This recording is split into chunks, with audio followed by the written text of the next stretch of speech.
Welcome to 21st Sports Recap and Reaction for the Buffalo Bills at the New York Jets in their Week 10 matchup played November 12th, 2015. We're going to go over the scores and the stats and give our breakdown and analysis.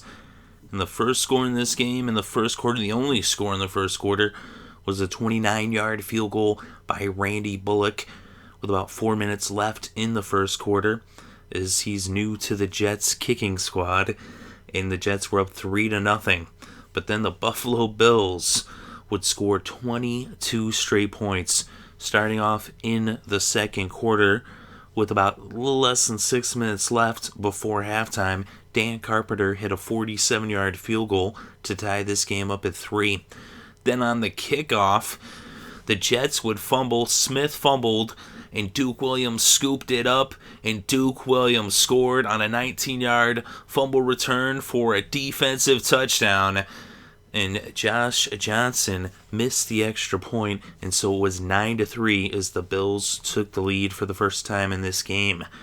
Then, with just 3 seconds left in the first half, Dan Carpenter hit a 41-yard field goal, and that made it 12-3 Buffalo over New York.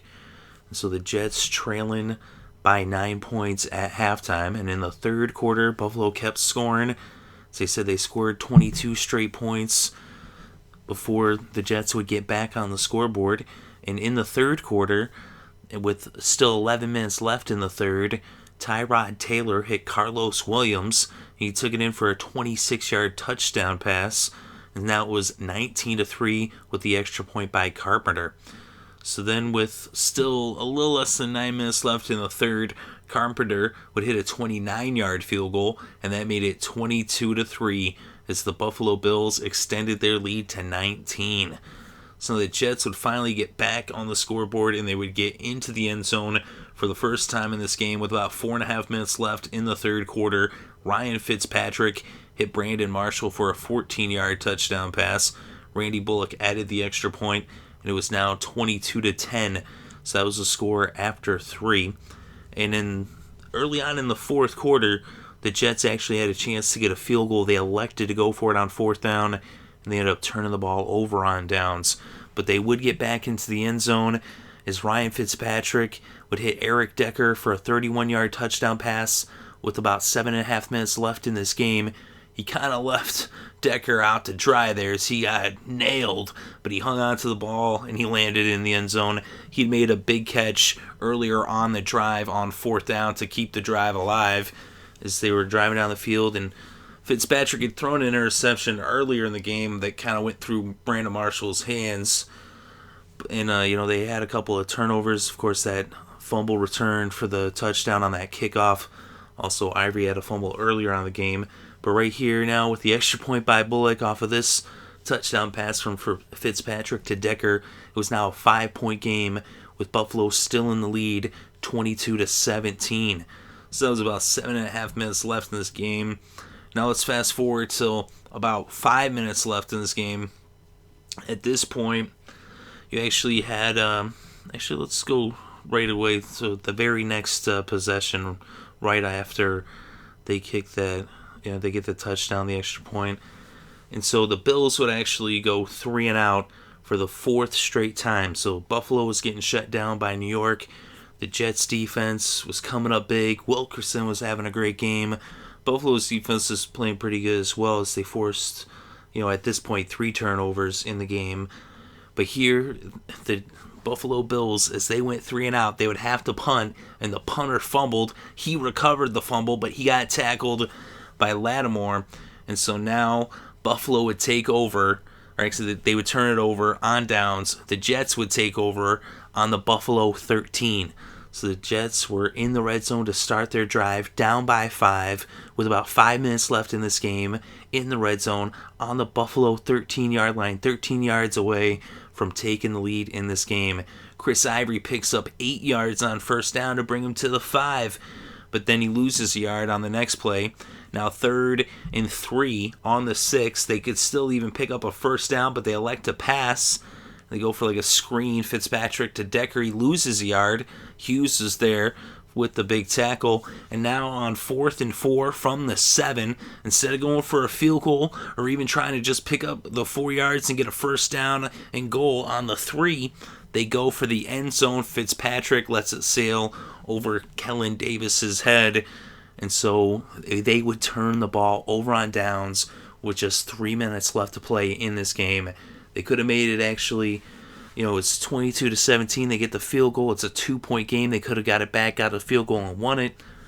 And obviously earlier in the quarter, they elected to go for it on 4th down and turn it over on downs instead of kicking a field goal there. And at this point, that field goal right at this situation would have been for the lead if they had done it earlier in the quarter as well. Instead, you got 2 turnovers on downs. 3 minutes left to play in this game. Buffalo now takes over on their own 7-yard line. And they just start, moving the ball downfield. Shady McCoy picked up 3 yards. He picked up another 5 yards. Watkins picks up 4 on 3rd and 2 to make it a first down at the 19. Then Shady runs for 16 yards. And then another 8 yards. So now it's 2nd and 2 on the Buffalo 43 coming out of the 2-minute warning. But then McCoy, he only picks up a yard. Then he ends up losing a couple. Williams was there. And so now it's 4th and 3. Buffalo has to punt the ball. So they punt the ball. Now the Jets take back over. They still have a chance. There's less than half a minute left to play. They're on their own 36. So they have to go 64 yards for the win within 30 seconds. But instead, on the first play, Fitzpatrick intercepted, underthrew. He just was staring down Tompkins. It was pretty obviously that's where he was going. He should have thrown it anywhere but there. He just was staring him down. Rambo comes up with the big interception, and that put the nails in the coffin. That really sealed the deal in the game. Now all that's left to do, Tyrod Taylor take the knee in the victory formation. And in this game, Buffalo really was in control for the most part, but the New York defense kept the Jets in this game. But Fitzpatrick, he just handed this one back away. They had a chance to win. They turned the ball over 4 times. They lost by 5 points. They also turned the ball over on downs twice on 4th down going for it and left 6 points on the field, at least potentially, if they had kicked field goals, which were chip shots for Bullock, who's a pretty reliable kicker. So the Jets defense played an excellent game, but the Buffalo Bills come away with a 22-17 victory. Now both of these teams are 5-4 on the season, so they're now tied for 2nd place in the AFC East. So the Bills get a big win for Rex Ryan going against his former team, and you know that the Bills were hyped up to play this one. They were energized, and they jumped out to that 22-3 lead. Of course, the guy who broke Geno Smith's jaw, he was the captain for the Bills. That was, definitely something that you got to mention at least. And that was the kind of attitude the Bills were bringing in there. They went in there and they looked to bully the Jets. And it was really it was raining, and that led to it being more of a running game, on both sides. They were running the ball pretty well, not really getting much done through the air on either side. Of course, Tyrod Taylor doesn't really put up big numbers through passing yards per se, but Fitzpatrick, he had entered the game with 91 passes without an interception, and then here he gets 2 interceptions. The first one went through Marshall's hands, but he was kind of putting them in spots where, he kind of left Marshall out to dry there, and then even with that touchdown to Decker got lit up. I was like, oh yeah, thanks for putting it where I'm going to let it get lit up. But then he throws that interception at the end, which that's what Fitzpatrick does. That's the thing I was talking about at the beginning of the season, is that as good as the Jets are on defense, they got the running game, they got talent at receiver, they're a very talented team. Todd Bowles is doing an excellent job as coach, but Fitzpatrick is a guy who, when the game's on the line, he will turn the ball over. They should have had Geno Smith starting this game. I really think that even as soon as Geno was healthy, he should have been the guy. I know that, Fitzpatrick had him, playing pretty good and everything. He was looking good. But this is what he always does. This is what he did in Buffalo. This is what he did in Houston. Houston had a good running game. They had good receivers. They had Andre Johnson, DeAndre Hopkins, Arian Foster. They got J.J. Watt. And Fitzpatrick, as the quarterback, would always turn the ball over with the game on the line, whether they had the lead or whether they were trailing. And that's what you're going to see down the stretch with him under center. It's time for Geno Smith. They said, the Jets defense was playing phenomenal, especially down the stretch. That's what allowed them to get back in the game. But credit goes to the Bills, though, too. Tyrod Taylor continues to take care of the ball. They didn't commit turnovers. They played discipline. And LeSean McCoy had a big game. He broke the century mark. And so they got the job done. And the Jets actually, they were getting the pressure to Tyrod Taylor. They sacked him 4 times. But it was the Bills who would force the turnovers, and that's what matters the most. And they would end up leading to points. They were getting the field goals. They had that defensive touchdown on the fumble on special teams on that kickoff right after they had just gotten a field goal. And Dan Carpenter, very reliable, getting the job done, 3 for 3 on the field goals, although he did miss an extra point. But let's go over the numbers real quick. Tyrod Taylor, 17 for 27, 158 passing yards and a touchdown. He also had 6 carries for 12 yards. LeSean McCoy, 19 carries for 112 yards. And he also had 5 receptions for 47 yards in this game. That gave him 159 total yards for Shady. And also Charles Clay, 5 receptions for 52 yards. And Carlos Williams, 7 carries for 24 yards. And he also had 1 reception for 26 yards and a touchdown on his lone reception. That gave him 50 total yards on the game. And for the Jets, Ryan Fitzpatrick, just 15 for 34. Only 193 yards. Yeah, he is banged up. He's got the injured thumb. And the 2 touchdowns, 2 interceptions. Chris Ivory, 18 carries for 99 yards. He also had a fumble. He did have 2 receptions for 36 yards as well. So he had a total of 135 yards in the game. Fitzpatrick also picked up 30 yards on the ground off of 3 carries. So he was, he plays gutsy, but just not necessarily smart. And really, part of that is also the coaches putting him in that position where on those 4th downs. But, I really think, as I said, Geno should have been in there. Brandon Marshall, 3 receptions, 23 yards. He had a touchdown. And Marshall actually, he got lit up at one point. I thought he was going to come out the game, but he ended up coming back.